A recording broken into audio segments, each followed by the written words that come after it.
We continue reading Dookie, Suki, and Big Mo, Chapter 12, The Little Rope. Early the next morning, Big Mo and Dookie hurried down the path toward the village. The old man had not yet set up his flower stand in the market, but when he heard the jingle of the coins in Big Mo's hand, he came hobbling around the corner with a toothless grin on his wrinkled face. "Nice flowers," he said, "nice flowers to give to the little one." "But these are not for the little one," said Mo. "These are for the shrine." Yes, the old man nodded understandingly, for Big Mo had made many similar purchases, to be sure, for the spirit shrine. Mo selected a large bouquet and dropped a handful of coins into the aged hand. "Oh, this is too much money," said the flower seller. "I do not ask for so many coins.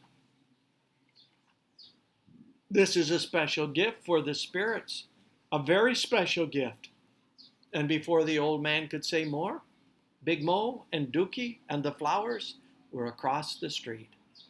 Dookie thought it was a shame to leave the pretty flowers where nobody could see them and enjoy them. But the same thing had happened many times before. She wondered what the spirits did with them. Surely they didn't eat the flowers. Or did they? They were always gone the next time they came. They were too pretty to lie there and wither. Dookie asked many questions as they walked home, but Mo only said, "Hush, little one. The spirits may already be angry. Do not provoke them lest something terrible come upon us." When they arrived home, they found that Kola had come for the cows. As usual, he spoke but a few words. He liked Mo, but there was a certain reckless attitude about the big man that Kola could not understand. He was certainly a good father. He tenderly cared for Dookie. How faithfully he guarded her from danger. "Wait, Kola," said Dookie, as the youth started driving the cows toward the grassland. "I will walk with you as far as the path." "Did you ask Big Mo?" said Kola. "Yes, I asked him, and he said I might go, if I came right back." "All right," said Kola, urging the slow-moving cows before him. "That lazy, spindly legs," said Dookie with a merry laugh. "She's always the last one in line, isn't she?" Kola smiled at the little girl beside him. "Yes," he said, "but she's always the first one to start home at night." When they came to the rough path, Dookie said, "I must go now, Kola, but I will watch you until you and the cows are down by the big rocks. Take care of yourself and the cows. Goodbye." As Dookie started back to the house, she tripped over something that was lying across her path. She scrambled to her feet and ran to the house crying. "What happened, little one?" asked Big Mo, coming to meet her. "What happened to cause all those tears?" "I fell down," she sobbed. "I tripped over that rope down by the big bush." "But you're a big girl now," said Mo, patting her shoulder. "Big girls do not cry like this when they stumble and fall over a piece of rope." "But I hurt my leg on that rope when I fell." "What rope?" asked Mo.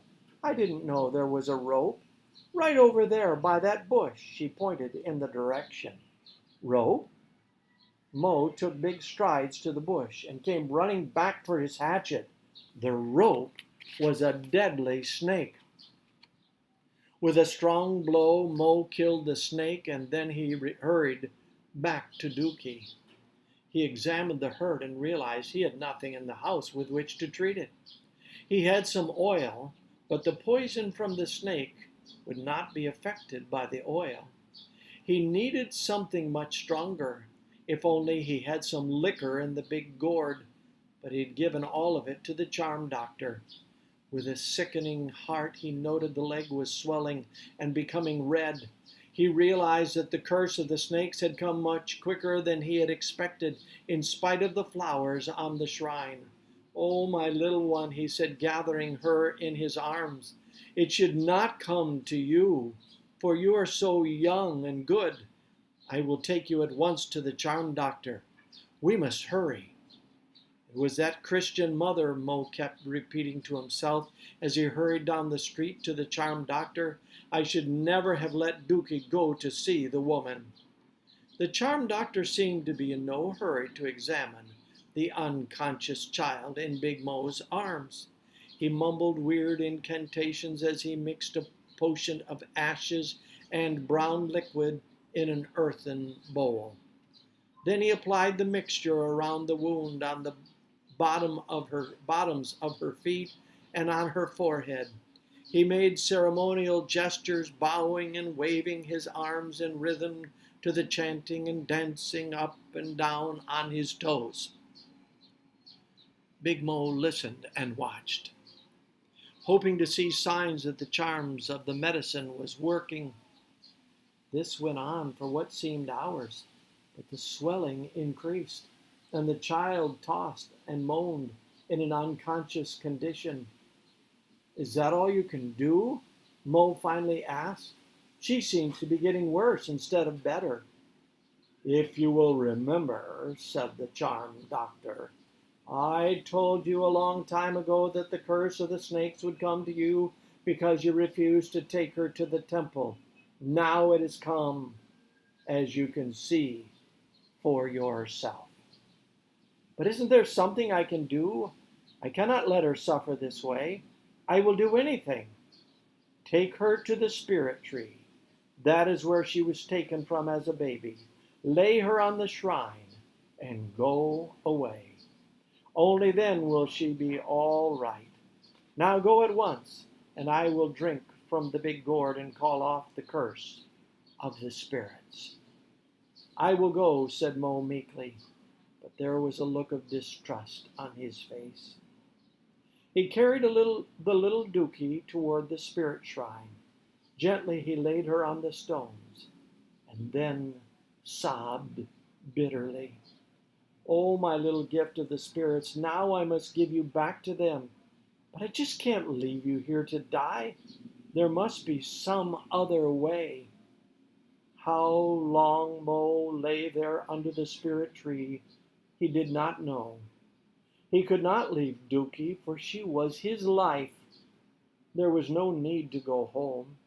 She would not be there. Suddenly he was aroused by a noise beside him. He looked up to see a man standing above him. It's the end of that chapter. Oh, what will happen? What will happen to Dookie? Will she be left there at the spirit tree? Our next story maybe will tell us. Da da da dum.